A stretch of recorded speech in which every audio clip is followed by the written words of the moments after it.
nós já iniciamos. Sei que o tempo da senhora é curto, então já vamos iniciar aqui para não ter, não perdermos, né, nenhum momento dessa palestra da senhora. E como estão os trabalhos na OEA? A região está, como sempre, em elevada complexidade e intensidade, incluindo o nosso país. Então, o trabalho é 24/7. Então, temos Brasil, Colômbia, El Salvador, Haiti, agora são os países, Guatemala, os países têm nos dado bastante trabalho. Mas eu, como brasileira, não posso atuar em casos envolvendo o Brasil. Sim, sim. Mas a comissão lançará um pronunciamento sobre o ocorrido agora no 7 de setembro. Ah, sim. Não, imagino o quanto deve estar complicado atuar nesses momentos tão politizados, né? Exatamente. Mas ainda bem que temos a senhora como nossa representante. Olha, eu sou apaixonada pelo que eu faço, como você sabe, me dedico ao extremo e é um privilégio poder servir a Comissão Interamericana. Eu estava vendo que o período da senhora de 2018 se encerra agora em 21, será renovado? Infelizmente, não, porque, na verdade, a candidatura é feita pelo Estado brasileiro. Entendi. Mas aí retomo minhas atividades, sou procuradora do Estado licenciada, retomo com grande prazer também. Perfeito, professora. Já vamos iniciar, então, as nossas atividades aqui. Agradeço a todos os convidados que já chegaram. Acho que estou tendo só um... Pegoraro, bom dia, meu querido. Eu vou só fechar o seu áudio aqui para o que está dando eco aqui para mim.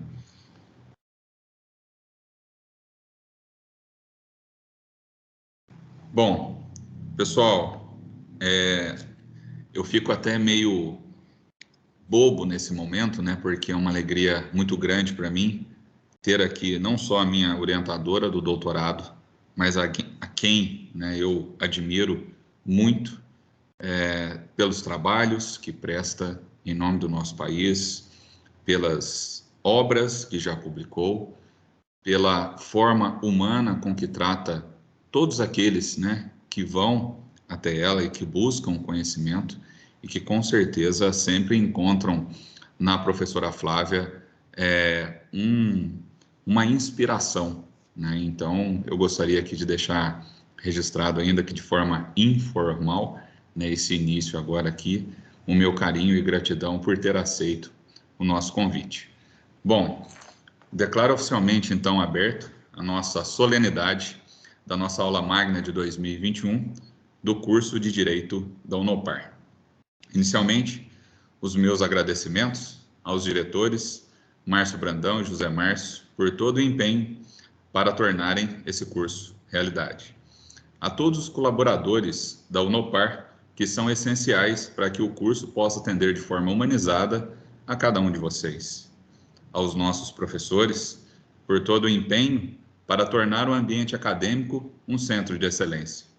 A todas as autoridades, convidados, juízes, promotores, delegados que participam desta solenidade. A todos os amigos, professores e seus alunos que participam deste momento tão especial de nosso curso. Aos nossos parceiros da Croton, que mesmo com todos os desafios, têm sido de extrema importância para o sucesso dessa empreitada. Aos nossos queridos alunos do curso de Direito da Unopar, a quem parabenizo pela garra, força, determinação e por aceitarem estar conosco nesse desafio do ensino, que mesmo em tempos tão difíceis quanto o que passamos, escolheram ser protagonistas em sua história e investir na educação. Sintam-se carinhosamente abraçados por todos nós, que lutamos todos os dias para fazer jus ao nosso slogan, um novo curso, um novo conceito. Por último, e não menos importante, gostaria de fazer meu registro e agradecimento à professora doutora Flávia Piovesan.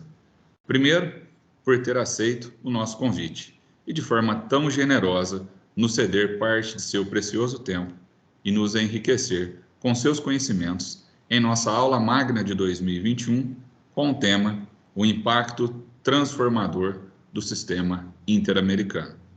Segundo, gostaria de registrar os meus agradecimentos por todo o empenho e dedicação da professora Flávia Piovesan durante o desenvolvimento de minha tese de doutorado, pois sem a senhora, este sonho não seria possível. E muito embora, ciente da minha pequenez, perto da carreira e conhecimentos da senhora, saiba que me espelho para ser ao menos um pouco pesquisador, professor e a pessoa, como a senhora é, que acolhe com carinho, paciência e resiliência todos que a procuram. Por isso, minha eterna gratidão. Para nós, é uma honra tê-la como a palestrante de nosso curso em nossa aula inaugural. E mais uma vez agradeço por sua generosidade em ter aceito o nosso convite. Detentora de um extenso currículo, peço vênia para fazer uma leitura resumida deste. A professora doutora Flávia Piovesan possui graduação, mestrado e doutorado em Direito pela Pontifícia Universidade Católica de São Paulo. É professora doutora da Pontifícia Universidade Católica de São Paulo nos programas de graduação e pós-graduação em Direito. Professora convidada do Programa de Direitos Humanos da Harvard Law School. Professora convidada do Centro de Estudos Brasileiros da Universidade de Oxford. Professora convidada do Instituto Max Planck de Direito Público Comparado e Direito Internacional e Fundação Humboldt George Forster.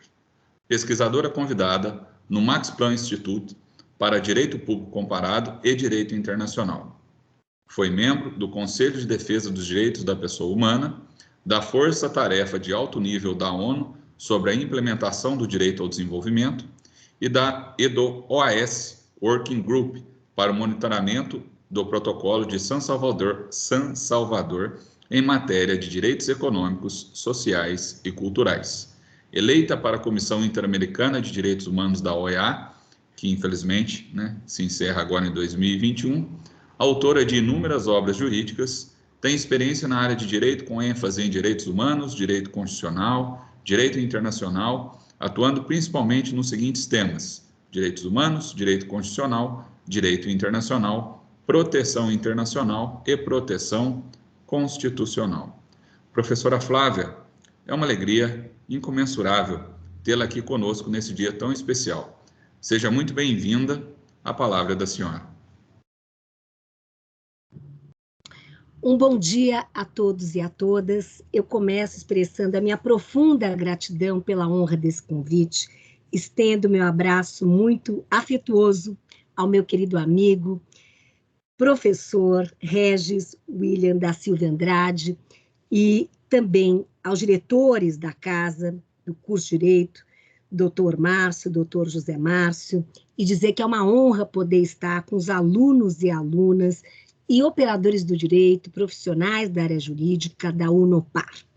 E, sobretudo, em momentos como esse, que eu reputo que são os nossos oásis pandêmicos, que, tal como o professor Regis apontou, a universidade tem como grande vocação não só a transmissão do saber, a extensão para o plano extramuros, mas a produção do conhecimento, a produção da ciência, a inovação tecnológica. Portanto, sabemos hoje mais do que nunca o quanto a ciência salva vidas e o quanto as ideias transformam realidades.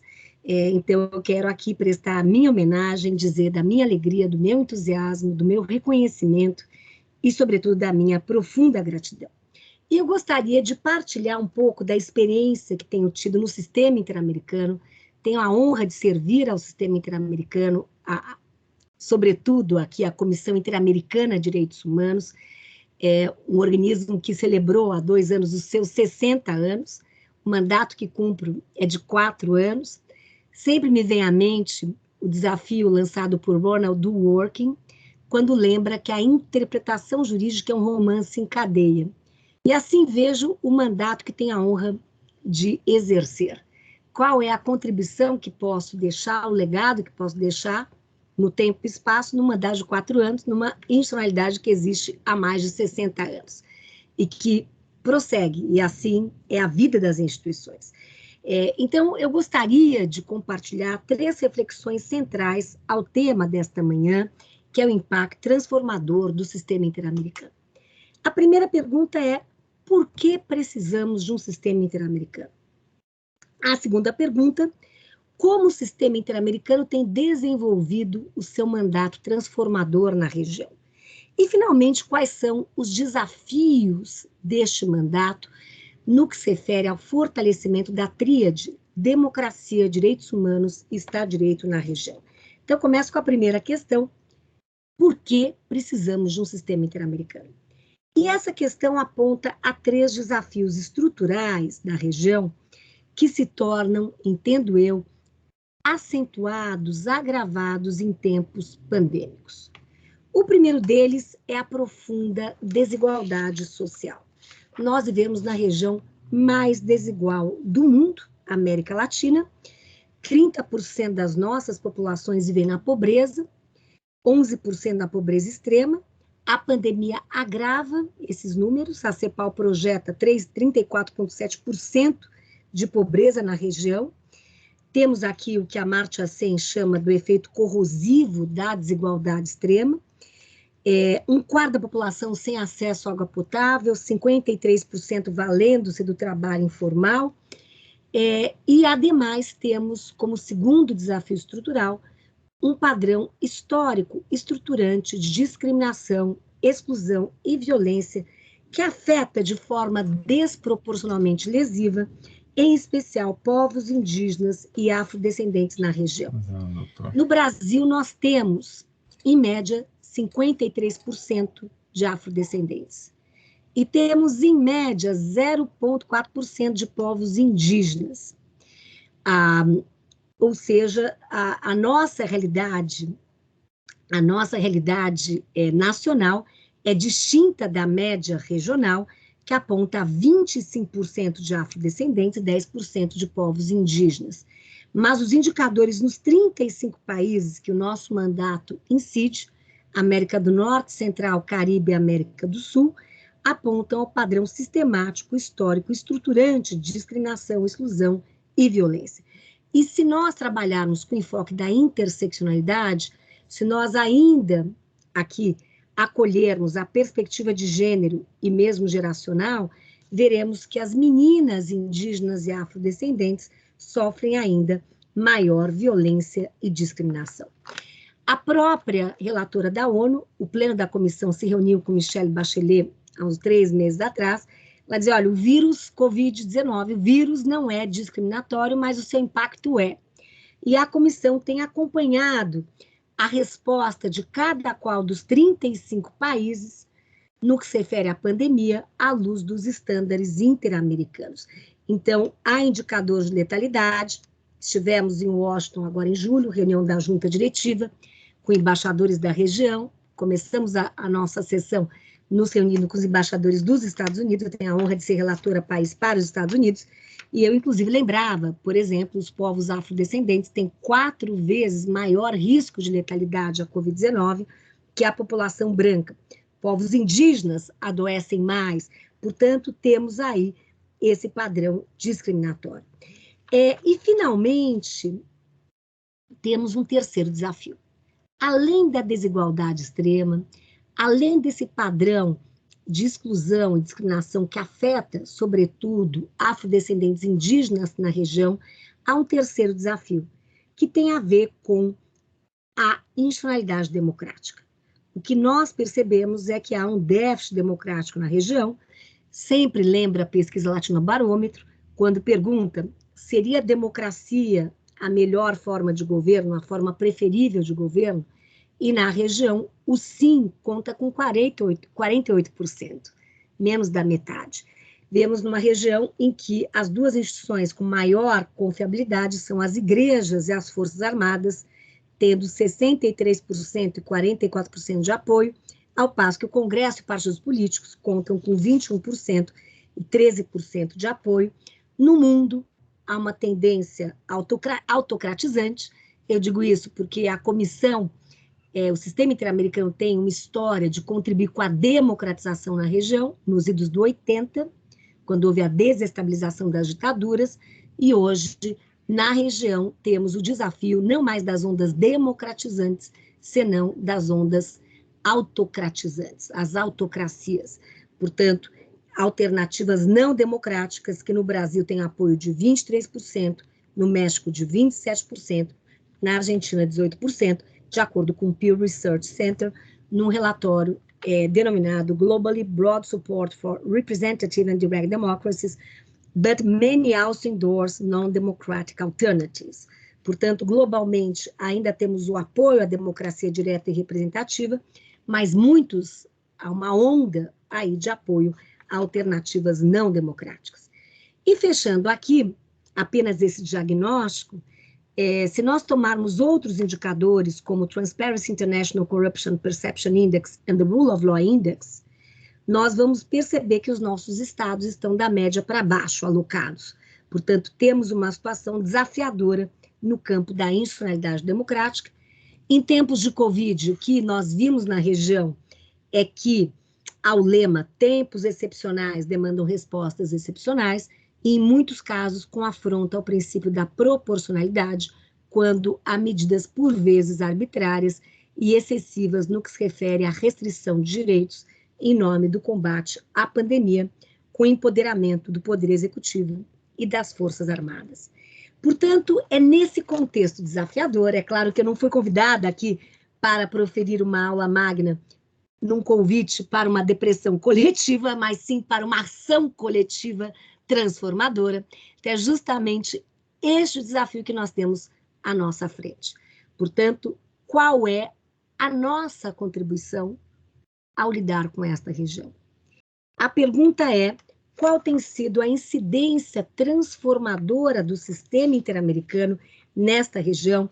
Em que medida o sistema interamericano tem contribuído para fortalecer o Estado de Direito, a democracia e os direitos humanos nesta região tão desigual, tão violenta, e que ainda sofre com padrões discriminatórios históricos e com déficit democrático? E aqui, então, eu lembro que o sistema interamericano tem por centralidade as vítimas.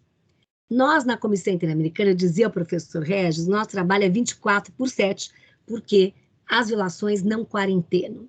Até de segunda a domingo, sem férias, inclusive, e a região aponta a um delicado panorama. Mas o que importa para nós é acolher a dor humana, o sofrimento humano e dar uma resposta.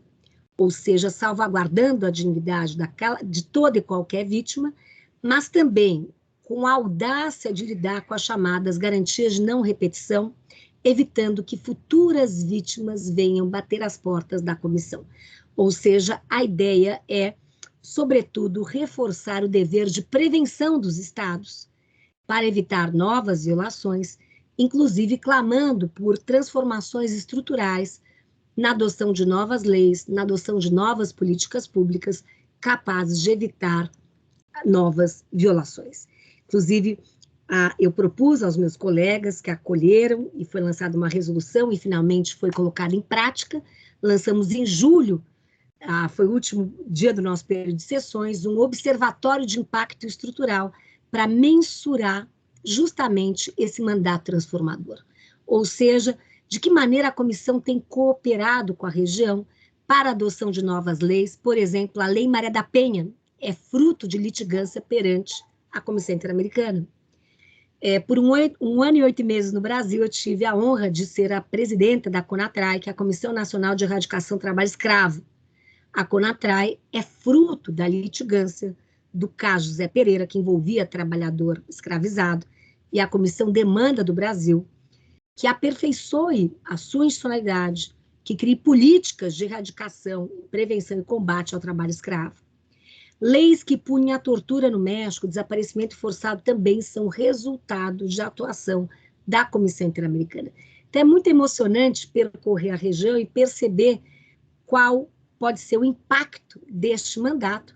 É claro que a comissão não atua num vácuo, há toda uma série de atores, como a sociedade civil organizada, as vítimas, agora cada vez mais a rede acadêmica. Estamos trabalhando, inclusive, e vamos lançar daqui a 2 semanas, princípios interamericanos para autonomia universitária e liberdade acadêmica, porque vemos que na região tem ocorrido denúncias cada vez mais presentes, seja em países como Nicarágua, Cuba, Venezuela e outros, de perseguição ao livre pensamento, à liberdade, que é o oxigênio da academia. Se nós não tivermos a liberdade de cátedra, a liberdade de ousar com o nosso saber, com a produção do conhecimento, tal como o judiciário, cada instituição tem a sua identidade. O Poder Judiciário não existe sem independência. E nós, da academia, do mundo universitário, não existimos se não há a liberdade e a autonomia. Se é imposto o pensamento único, aí nós deixamos de existir. Portanto, o tema da pluralidade. E aqui deixo uma nota, se é algo que aprendi com o mandato, é a importância do pluralismo político. Porque vejo com meus olhos o quanto regimes autocráticos de esquerda e de direita têm como primeiro ataque a liberdade de expressão. Só há liberdade de expressão com democracia. E só há democracia com liberdade de expressão. É a pedra angular de qualquer regime democrático. E aí nós temos a criminalização da dissidência, nós temos aqueles que são, vamos dizer, adversários como inimigos, e, em suma, então, esse é um espetáculo que eu tenho visto dramático na região, em nome da ideologia única. Quando há o apelo a uma ideologia única, já tenho arrepios, porque isto confronta o pluralismo, que é salutar a qualquer democracia. Liberdade de expressão, liberdade de pensamento, pluralismo político, diálogo, justamente é o que acreditamos. Então, a comissão e o sistema interamericano, volto a trazer 3 dimensões fundamentais do nosso trabalho. A primeira é a centralidade das vítimas. Nós temos total consciência que o nosso mandato só se justifica em razão das vítimas. Portanto, de alguma maneira, acolher, salvaguardar a dignidade de vítimas. Segundo, nosso mandato é exercido à luz de estándares interamericanos. Portanto, não é o que eu acho subjetivamente a respeito de direitos humanos, as minhas convicções pessoais. Não, há um patrimônio jurídico, há uma ordem pública interamericana, há um patrimônio jurídico na região, formado por tratados internacionais ratificados pelos países, pela jurisprudência interamericana, que traz esse tesouro, que eu costumo dizer, que é o Corpus Juris interamericano. Portanto, nós temos que atuar de acordo com esses estándares. Exemplo, a comissão esteve na Colômbia, presencialmente, há 2 meses atrás, ou 1 mês atrás, em razão dos protestos. E aí, há todo um debate, até onde vai o direito de manifestação pacífica, porque é esse que é protegido, manifestação pacífica. A comissão já produziu relatórios, mas como há zonas de penumbras, nós vamos recorrer à Corte Interamericana, para que ela possa aclarar qual é o alcance da liberdade de manifestação pacífica. Bloqueio, como nós estamos vendo agora no Brasil, vimos há pouco na Colômbia, bloqueio de vias é uma medida adequada, que merece proteção no campo jurídico, estaria na guarida do direito à manifestação pacífica, por exemplo. Nós lançamos também um diálogo interamericano a respeito de direitos digitais. A Convenção Americana é de 69.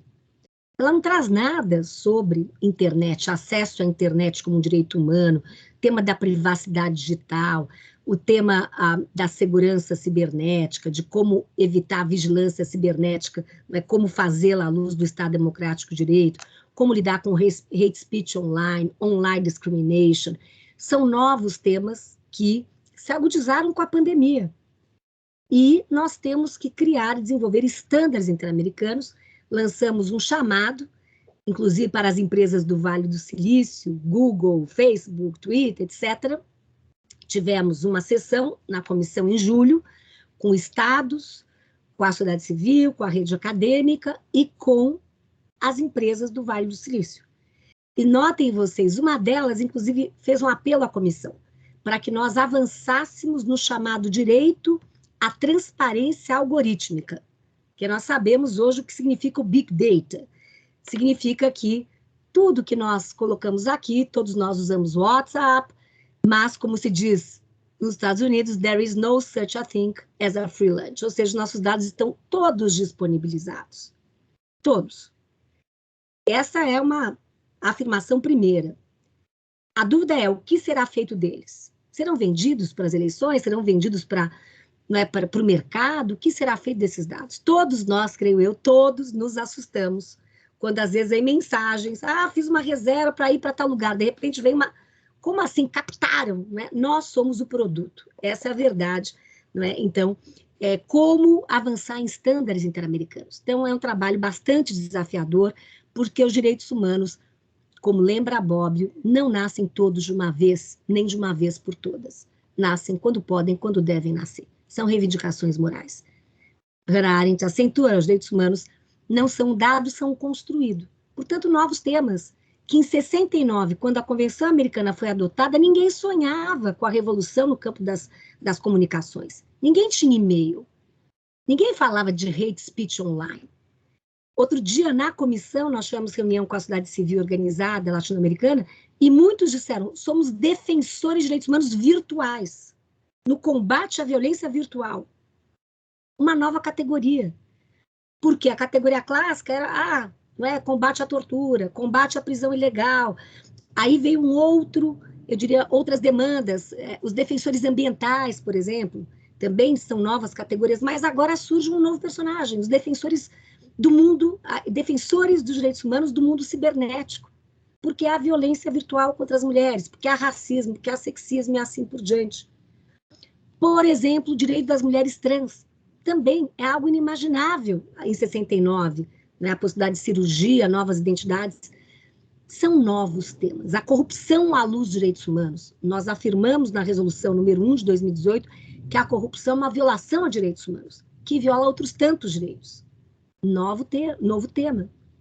A Corte Interamericana lança uma opinião consultiva sobre os deveres estatais, quais são as obrigações dos estados no marco do direito ao meio ambiente. Um direito que envolve um pacto entre gerações, que envolve princípios muito singulares, como precaução, prevenção, cooperação internacional, informação, porque tudo há de ser feito para evitar o dano ambiental. Quer dizer, é muito melhor prevenir, evitar o dano, do que depois tentar reparar. E o terceiro ponto é, operamos com base no instituto chamado Reparação Integral. E esse instituto nos dá muita audácia e, eu diria, é algo muito transformador. A ideia é muito simples. Violações estruturais têm causas estruturais. Portanto, nosso mandato busca incidir naquelas causas. Exemplo, o caso Maria da Penha. Eu tive a honra, inclusive, de peticionar e de ser uma das entidades, que representava uma das entidades que levou o caso à Comissão Interamericana, há 20 anos atrás. Estava lá, eu em Washington, com a representante querida amiga do Center for Justice International Law, Viviana Kritsevich, numa audiência sobre o tema, sobre o caso Maria da Penha. Naquele momento, há 20 anos, nem sonhava estar na vice-presidência da Comissão Interamericana. Mas o fato é, o que nós argumentamos na nossa petição? Que o caso Maria da Penha não era um caso isolado, porque naquele momento, a cada 100 mulheres assassinadas, 70% eram no âmbito doméstico. Portanto, a comissão acolhe, condena o Brasil pela negligência, pela tolerância estatal no trato da violência contra a mulher, demanda do Brasil, o pagamento de uma indenização, 2, o combate à impunidade, o dever de investigar, processar, punir, reparar a violação, 3, que o Brasil adotasse uma lei, que havia um vazio normativo, uma lei que de forma focada estabelecesse a prevenção e combate à violência contra a mulher, que o Brasil fomentasse cursos de capacitação sob perspectiva de gênero para evitar a violência contra a mulher. Portanto, a comissão foi além do próprio caso, percebem? A fim de evitar novas Marias da Penha, determinou ao Brasil mudanças estruturais, como a adoção de uma nova lei, como políticas públicas para a capacitação de operadores da justiça, de operadores do direito. Então, esse é um ponto muito importante, é a joia da coroa, como muitos dizem, do sistema interamericano. Trabalhar com essa perspectiva integral da reparação, em que olhamos as vítimas reais, mas também as vítimas ali potenciais, e em nome de garantias de não repetição, demandamos dos estados mudanças em políticas públicas e marcos normativos. Portanto, com a nossa atuação, o que nós percebemos? Com a nossa atuação, nós buscamos estabelecer estándares interamericanos, esses estándares compensam déficits nacionais e fortalecem a luta por direitos e por justiça na esfera local. Gostaria agora de convidar vocês a um percurso agora pela jurisprudência interamericana. E aqui eu já começo tratando de aplaudir o sistema interamericano. Eu sou uma crente no sistema interamericano, tenho uma grande honra de servir a esse sistema, e digo que o sistema interamericano salvou e salva vidas. O sistema interamericano contribuiu para desestabilizar as ditaduras no Cone Sul. Contribuiu para ritualizar a passagem de regimes ditatoriais a regimes democráticos. Contribui para fortalecer o Estado de Direito. Contribui para dar voz e vez aos mais vulneráveis. Contribui ainda para o fortalecimento de direitos sociais e dos novos direitos que emergem na agenda contemporânea. Então, tendo em vista esta visão, compartilho aqui uma tipologia pautada em 6 categorias de violações, que de alguma maneira reflete o que faz o sistema interamericano. Então, a primeira categoria tem a ver com as violações dos regimes autoritários ditatoriais. Aqui tratamos de tortura, execução sumária, desaparecimento forçado. Então, o sistema interamericano tem um grande legado, uma jurisprudência muito sólida a respeito desses temas. Tanto é que a minha querida amiga Silvia Steiner, que serviu por 12 anos ao Tribunal Penal Internacional, sempre reconhecia o quanto a nossa jurisprudência interamericana alimentava o Tribunal Penal Internacional, no que se refere ao tema desaparecimento forçado, dentre outros. Segundo grande tema, questões atinentes à justiça de transição. Combate à impunidade, direito à verdade, direito à memória, reparação, direito à justiça. Então, aqui nós temos uma sólida jurisprudência que invalida leis de anistia, entendendo que elas seriam um ilícito internacional por denegarem justiça às vítimas e por inviabilizarem ao Estado o dever de investigar, processar, punir e reparar graves violações. Temos uma terceira categoria de violações que tem a ver com desafios da consolidação da institucionalidade democrática. E aqui eu vou deixar um desabafo. O grande tema aqui é independência judicial. Algo que me surpreendeu muito no sistema interamericano é receber toda semana, por medidas cautelares ou sistema de casos, pleitos envolvendo ofensa à independência judicial. Situação de juízes destituídos sumariamente do cargo que ocupam. Situação de juízes provisionais, provisórios, que é a realidade no Equador, que é a realidade de 80% do judiciário na Bolívia, que é a realidade na Venezuela, juízes provisionais, que não têm qualquer estabilidade, não contam com a garantia que nós temos da inamovibilidade, que perdem o cargo por um parágrafo, por um ofício, agradecendo os seus préstimos. Tivemos uma audiência na República Dominicana com 40 juízes que tinham sofrido procedimento administrativo no Equador com base em um instituto chamado erro inexcusável. Erro inexcusável. Ninguém sabe muito bem o que é. É tão vago, tão impreciso. E esses 40 juízes perderam o cargo. Na Guatemala, ontem mesmo, a comissão se pronunciou. Caso de ofensa à independência judicial, sobretudo quando o que está em jogo é o combate à corrupção. Então, nós temos aí fiscais, que são os promotores e promotoras perseguidas, judiciário desmantelado em El Salvador, foi outro exemplo que a comissão se pronunciou esse ano, El Salvador, Guatemala.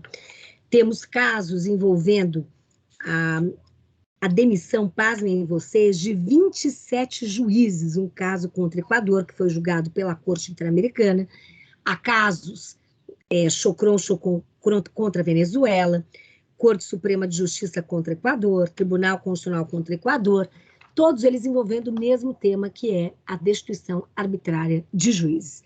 Então, este é um tema que para o sistema interamericano é fundamental. Não há Estado de Direito sem poder judiciário, e poder judiciário independente, com garantias funcionais e institucionais. Eu sempre digo, o poder judiciário permite fazer com que a força de uma caneta seja maior que a força de tanques nas ruas. É um poder que opera com a racionalidade do argumento, com a cultura do argumento, e permite que a força do direito possa vencer o direito da força. Portanto, eu tenho uma profunda admiração pelo Poder Judiciário e creio que não há Estado de Direito sem Poder Judiciário livre, independente, efetivo, que tenha respeito às suas decisões. Isso é fundamental, porque se não há respeito às decisões judiciais, eu pergunto a vocês, para que judiciário mesmo? Para quê?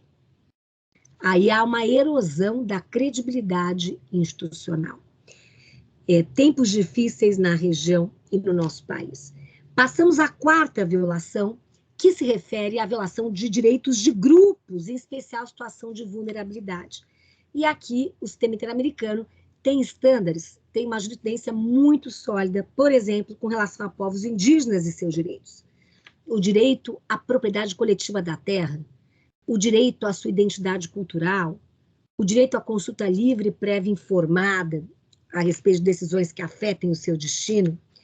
Temos aqui decisões muito importantes também protegendo o direito das crianças, direitos de imigrantes, de nós mulheres, quando o México aqui foi condenado num caso de feminicídio, e a Corte demanda do México que investigue sob a perspectiva de gênero as sérias violações ocorridas.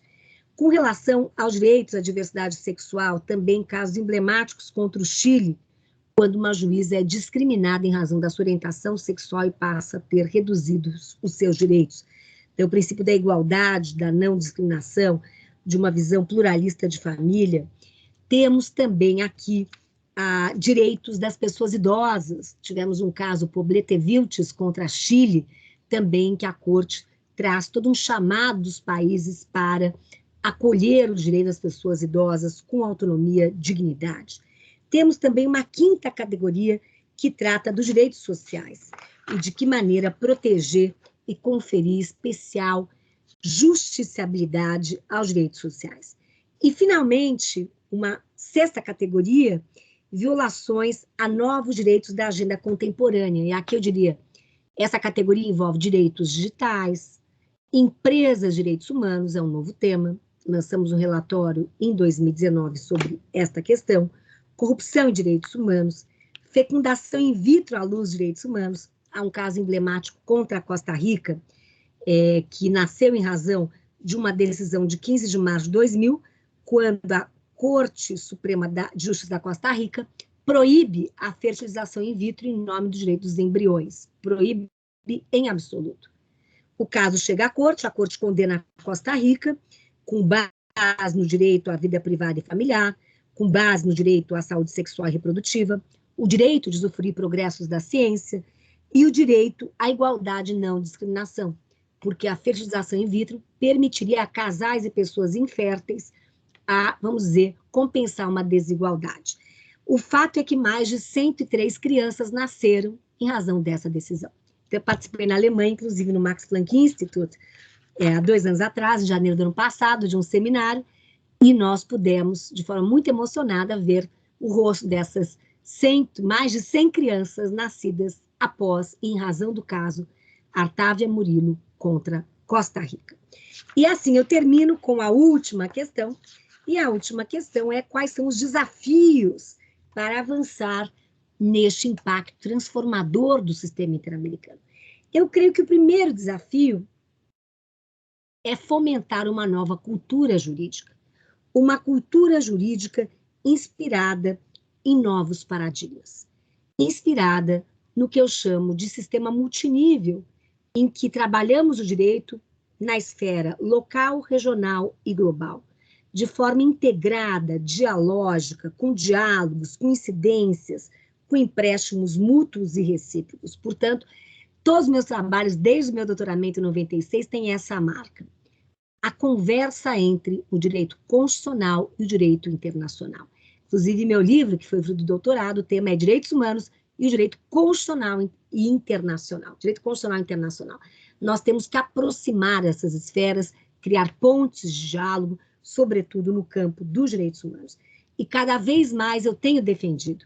Nós temos hoje um Estado democrático de direito, que é constitucional, porque tem como alicerce a Constituição, mas também é convencional, porque tem como alicerce os tratados de direitos humanos. Então, esse me parece um ponto central, ou seja, a forma pela qual estudamos direitos, pesquisamos, ensinamos, que nós tenhamos em vista sempre o princípio maior da dignidade humana à luz desse sistema multinível que envolve essas três arenas, global, regional e local, como arenas permeáveis aos diálogos, às incidências mútuas e recíprocas. Segundo ponto, segundo desafio é o fortalecimento do sistema interamericano no campo da sua universalidade, institucionalidade, independência, sustentabilidade e efetividade. E, finalmente, avançar na tríade direitos humanos, democracia e Estado de Direito na nossa região. Eu termino lembrando dois autores, um deles é Habermas, para quem os direitos humanos simbolizaria essa utopia realista, que nos convida a construir sociedades mais justas, igualitárias, resilientes. E lembro Steve Levinsky, tive a honra de conviver com o Steve Levinsky por um semestre na Harvard University, em 2018. Ele é um dos autores do clássico hoje, How Democracies Die. Toda terça-feira tínhamos seminários de pesquisa, em 2018, e no seu livro ele traz uma ideia que me parece central para os dias de hoje. Ele diz assim: No single leader can destroy democracy.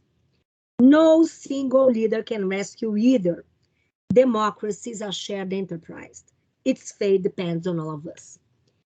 Ou seja, nenhum líder solitariamente pode destruir a democracia e tampouco salvá-la, porque a democracia é uma construção coletiva e o seu destino depende de cada um de nós. E o mesmo digo com relação a direitos humanos, e o mesmo digo com relação a Estado de Direito. São construções coletivas, são obras inacabadas, são obras incompletas que dependem de cada um de nós. E eu li a semana passada que nós não estamos nesse planeta para salvar o mundo, senão para servir ao mundo. Deixo, então, este apelo, esse convite a todos e a todas, que possamos ter uma contribuição para servir este mundo. Muito obrigada. Professora Flávia, nós que agradecemos, é sempre um privilégio ouvir as palestras e aulas da senhora. Voltei agora no tempo, em 2012, 2013, enquanto estava no doutorado com a senhora na PUC São Paulo, e como aquelas manhãs de terça-feira eram sempre muito agradáveis na companhia da senhora. Professora, seguindo de tudo isso que a senhora falou, né, eu como um verdadeiro, não só filho da PUC, mas também uma cria de Flávia Piovesan, em minhas pesquisas que faço, acredito que, dentre os desafios que a senhora apresentou, talvez um deles que seja muito relevante, e até tive a oportunidade de acompanhar o julgamento do caso do Vladimir Herzog na Corte Interamericana de Direitos Humanos, onde o Brasil foi condenado, obviamente, mas o que me chamou muito a atenção foi a defesa do Estado brasileiro ao alegar que não poderia ser julgado porque, à época, não era signatário da Corte Interamericana de Direitos Humanos. O que me leva a uma compreensão de que um outro conceito que precisa ser relativizado para que esses desafios possam ser implementados é o conceito de soberania. Enquanto os estados ficarem sobre essa carapaça ou essa roupagem de que a soberania está acima de tudo, infelizmente, todo esse trabalho que a senhora demonstrou agora, que é feito pela Corte, acaba sendo prejudicado, porque novas ações vão continuar existindo, Porque, especificamente no caso Vladimir Herzog, o governo brasileiro, em 2000, já havia pago uma indenização de R$100 mil, reconhecendo que não havia sido suicídio, mas que ele havia sido, né, morto. E em 2018, quando eu tive, salvo me engano, na Costa Rica, e pude ver o julgamento, a condenação era para que se demonstrasse quem teria sido o executor. A preocupação da viúva era saber quem tinha executado. Então, se nós percebermos isso, isso é só mais um dos pontos. Ver a fala da senhora em relação ao trabalho escravo, existe um vídeo institucional em relação aos direitos humanos que demonstra, pelo menos o vídeo da época de 2012, que já somos mais de 40 milhões de escravos no mundo todo, muito mais do que em 1800. Então, a nossa realidade de exploração do trabalho, ela é muito grande. Temos aqui, né, hoje, alguns convidados, como o Dr. Paulo, que é especialista nessa área e que sabe muito bem dessa realidade que nós estamos falando. E talvez, né, e o que me deixa muito feliz ao ouvir a fala da senhora, é que esses standards criados pela Comissão Interamericana de Direitos Humanos vão muito em direção para a criação de um núcleo inderrogável de direitos, justamente para que se possa ter uma base, uma premissa, né? Porque qual a grande dificuldade que nós temos se nós compararmos a realidade europeia com a realidade que nós temos na América Latina? São as diferenças e as diversidades, né? Nós não temos um povo com uma cultura que ela seja tão desenvolvida como a do europeu para propiciar, por exemplo, um tratado de Maastricht, que é o que, infelizmente, não vejo, né? Pelo menos seria uma utopia muito grande se nós conseguíssemos estabelecer isso dentro da nossa realidade latino-americana. E, claro, observando o que a senhora coloca da necessidade do pluralismo político. Sem isso, nós não conseguiremos, de forma alguma, estabelecer essas premissas essenciais para que esses direitos possam ser observados.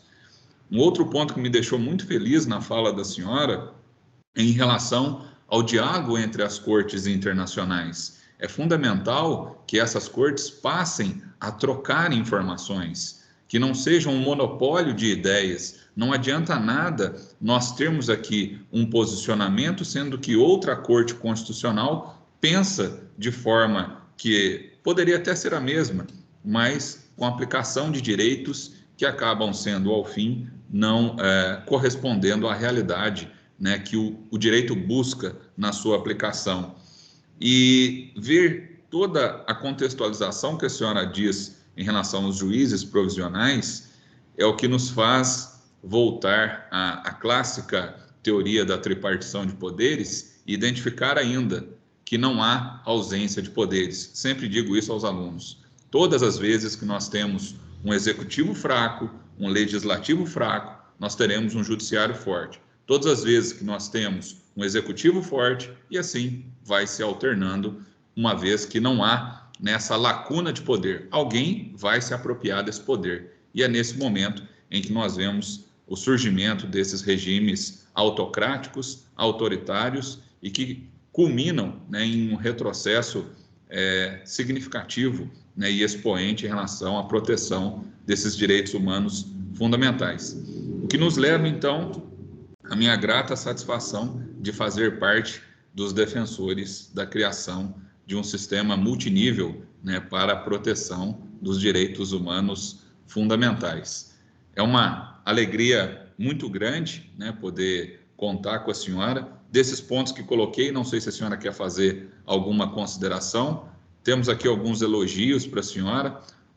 O doutor Luiz Pegoraro, que ele é professor da Instituição Toledo de Ensino, diz: doutora Flávia tem uma facilidade para apresentar temas relevantes de uma forma bem simples, quantos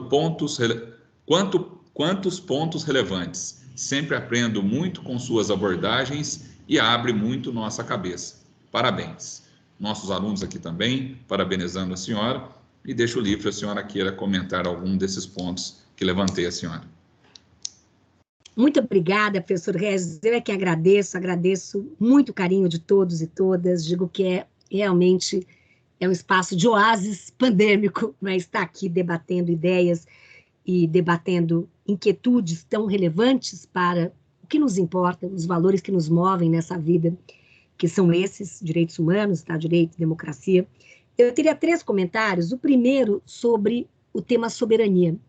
Me parece muito importante o que o professor Regis nos traz, e eu lembraria que a soberania, se nós fizermos uma revisão da literatura, uma das vozes mais lembradas é de Jean Bodin, quando nos fala da soberania como um poder supremo incontrastável. Mas isso lá no passado, né, no século XVIII, ou seja, esta categoria analítica, conceitual de soberania, serviu para criar o Estado-nação. Hoje nós temos outros tempos, e, portanto, este conceito clássico está em declínio, e surgem novos olhares. Cada vez mais, eu vejo 2 movimentos clamando que a soberania não é do Estado, mas senão do povo, a soberania popular, ou seja, o titular é o povo. E há um professor israelense muito interessante que ele diz, olha, a soberania hoje é cada vez mais compartilhada, e os estados, no livre e pleno exercício da sua soberania, acolhem jurisdição internacional, acolhem essas organizações internacionais, como é a OEA, como é a ONU, como é a OMS, assim por diante. Ele diz, olha, foi-se o tempo que nós tínhamos grandes latifúndios, como se no mundo houvesse 200 áreas cercadas. Hoje, cada vez mais, é como se houvesse um edifício com 200 apartamentos, alguns kitnets, outros de 600 metros, mas há áreas comuns de deliberação. Portanto, essa é uma visão que me agrada. Segundo ponto, concordo plenamente, no campo do trabalho escravo e da tortura, eu me filio à ideia de Bobbio de que os direitos são relativos, mas há 2 que são absolutos e que não caberia qualquer juízo de ponderação. Um deles é a proibição da tortura e outro é a proibição da escravidão. Nada pode justificar a tortura, nada pode justificar a escravidão. E aqui também lembro de um caso emblemático julgado pela corte, que é o caso da Fazenda Brasil Verde, trabalhadores da Fazenda Brasil Verde, em que a Corte Interamericana, pela primeira vez, trata do tema do trabalho escravo e entende dessa maneira, ou seja, a proibição do trabalho escravo integra o ius cogens, esse núcleo inderrogável de direitos. Somente esses 3 pontos. Muito obrigada. Eu que agradeço, professora Flávia. Gostaria de convidar agora para fazer um agradecimento formal à senhora, o nosso diretor, professor Márcio Brandão, né, que estará aqui tecendo algumas palavras para a senhora. Muito obrigado, professora Flávia. Professor Márcio, você nos ouve?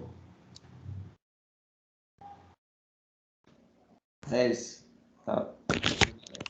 Vou tirar do meu microfone aqui de perto.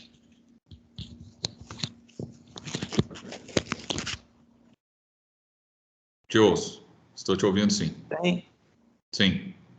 Joia. Bom dia para todos. Bom dia, professora Flávia. Estava aqui acompanhando e, assim como o Regis, né, Regis?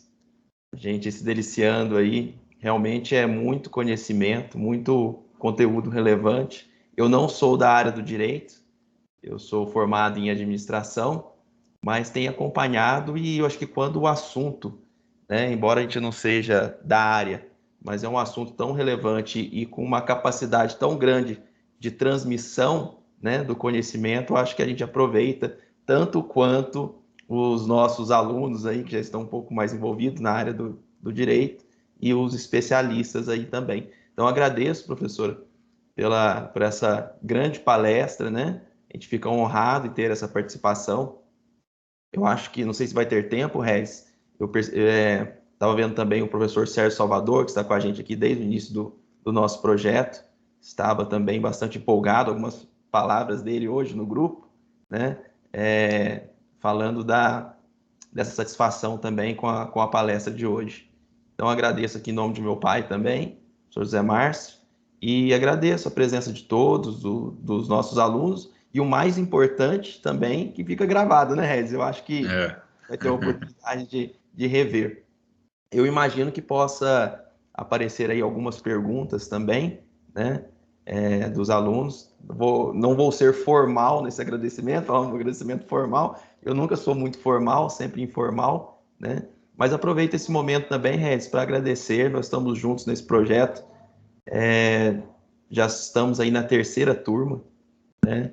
E quando nós começamos, o sentimento é que a gente estava um pouco sozinho, né? Então, eu acho que agradeço esse momento por ter acreditado no nosso projeto, agradeço a você. Citei aqui o professor Sérgio Salvador, a professora Eliana, são os dois professores que iniciaram conosco, né? Teve toda uma equipe que deu apoio ao projeto também, professores que hoje ainda nem lecionam com a gente, mas foram importantes no começo, e hoje eu sinto que apenas na 3ª turma, no 3º semestre, nós já somos uma comunidade, né?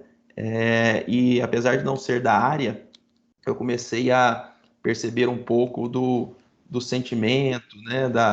Do comportamento dos alunos, dos interessados no curso de Direito. Eu, como sou da administração, eu não vejo, tem também, né? A gente tem curso de pedagogia, mas a paixão que os interessados, né, e os profissionais da área do direito têm é algo diferenciado. Eu acho que o curso nosso, mais do que passar conhecimento, eu acho que nós estamos no caminho certo, porque essas grandes palestras que a gente tem falam muito sobre a questão humana. Eu acho que o maior desafio nosso bons alunos nós temos, não temos como questionar, né, a capacidade, o QI, né, de todos os nossos alunos da nossa comunidade. Mas eu acho que o desafio é trazer essa humanização no nosso aprendizado da área do direito, para que a gente consiga, como sair aqui, né, dar frutos dos nossos alunos, pessoas que vão fazer diferença no mundo. Até não gravei direito a frase, mas eu gostei. A gente não está aqui, como é que é, professor? A gente não está aqui para fazer um mundo melhor? Pode repetir essa? Que essa não foi... estamos aqui para salvar o mundo, senão para servi-lo. Senão para servi-lo. Então, é isso que eu queria chegar mesmo, né? A gente não vai dar tempo de salvar o mundo, mas que tenhamos aí alunos formados para servir com essa capacidade, com essa humanidade.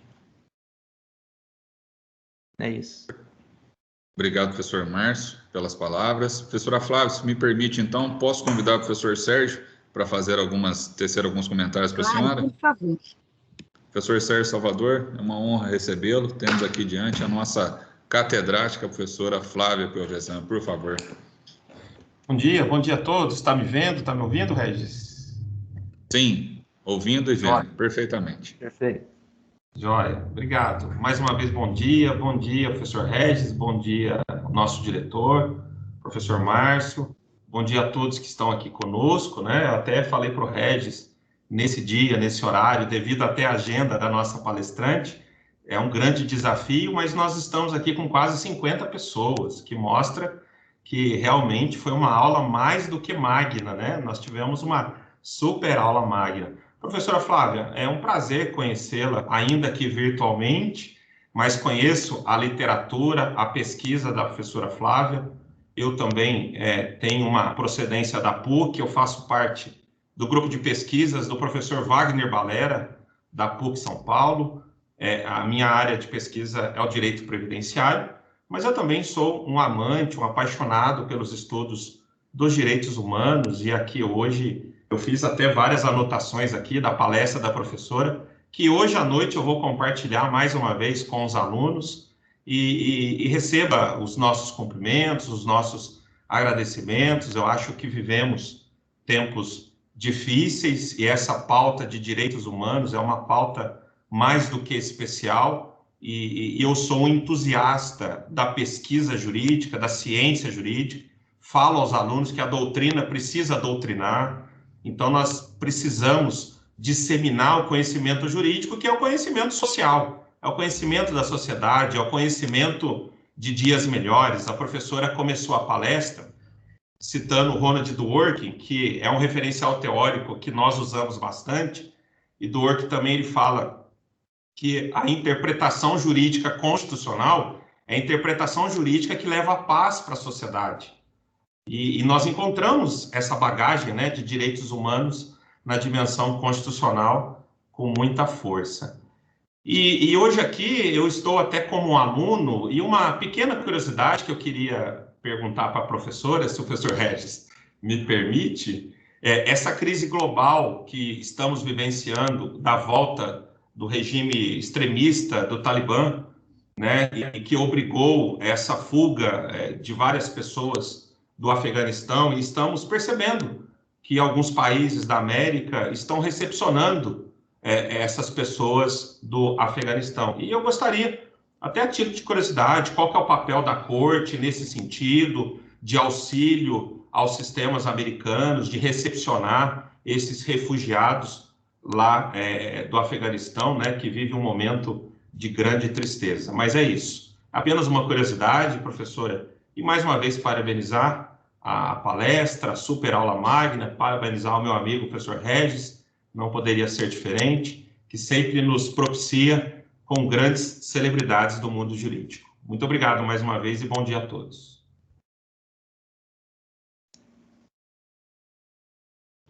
Professor Regis, posso reagir aqui? Posso? Então, eu gostaria de trazer aqui, muito brevemente, agradeço muito, professor Sérgio, a sua pergunta, e agradeço muito também a tão carinhosa homenagem feita pelo professor Márcio. Queria dizer que é um prazer poder estar aqui com vocês, uma vez mais. Na Comissão Interamericana, nós temos relatorias temáticas, e uma delas é sobre mobilidade humana. Portanto, o tema do refúgio, do asilo, da migração. E como nós vemos? Nós vemos que cada situação de refúgio, o caso do Afeganistão é um caso dramático. Cada refugiada e cada refugiado só existe porque violações graves de direitos humanos ocorreram. Portanto, o tema do refúgio é um termômetro para mensurar a violência. E o grande ponto violações já ocorreram antes, podem ocorrer durante e depois. E todos os estándares interamericanos vão nesta linha, à luz do princípio da igualdade, não discriminação, com base na nacionalidade, a não criminalização do refugiado, da refugiada, do migrante, e mais do que isso, responsabilidade compartilhada e cooperação internacional. O Brasil, eu tenho uma assistente que trabalha diretamente com esse assunto, e ela nos partilhou ontem, antes de ontem, que o Brasil adotou esta perspectiva muito adequada de concessão de visto humanitário para os afegãos e as afegãs que aqui cheguem. Então, aqui aplausos, foi uma medida importante, humanitária. Porque o refugiado é aquele que foge, não é aquele que sofre um fundado temor de perseguição, em razão da sua raça, etnia, posição política. Portanto, é isso, cada refugiado carrega a dor de graves violações. Então, há o direito, segundo Hannah Arendt, da hospitalidade universal, que nós possamos aí acolher, que nós possamos também, eu diria, nos inspirar no princípio da igualdade e não discriminação. E aí eu termino lembrando o mantra, que é a Declaração Universal, artigo 1º, final, todos somos livres e iguais, em dignidade, direitos e respeito. Muito obrigada. Professora Flávia, eu que agradeço. Gostaria de pedir só uma última gentileza da senhora, né, para uma questão de formalização com todos aqui. Aqueles que puderem, só abrir a câmera para a gente registrar esse momento tão especial aqui junto com a nossa palestrante, doutora Flávia Piovesan.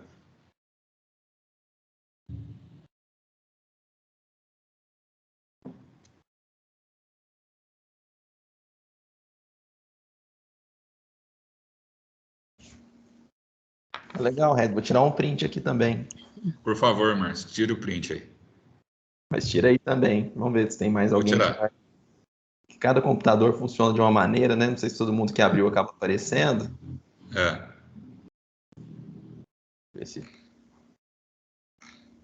Vou tirar um aqui, peraí. Pode sorrir. Aí. O meu foi um aqui. Aqui também foi. Professora Flávia, é com grande alegria, né? Mas também com tristeza ao mesmo tempo de encerrar essa nossa conversa tão boa nessa manhã. Mas espero que nós possamos nos encontrar ainda mais aqui no curso de Direito. Sempre vai ser uma alegria muito grande poder recebê-la, senhora, aqui. Os convites vão continuar enviando para o e-mail da senhora, sempre que possível. Vai ser uma alegria muito grande poder compartilhar esses momentos de conhecimento aqui com a senhora.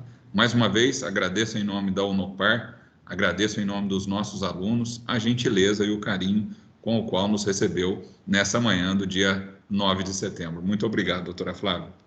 A gratidão é toda minha, deixo o meu abraço solidário a todos e todas, cuidem-se muito. Vou tomar o Zoom agora para Washington, que me aguardam. Aqui a reunião já começou, estão aguardando. Então, forte abraço, muito obrigada. Uma honra poder estar com vocês. Obrigado, professora Flávia. Obrigado, Grande professor. abraço.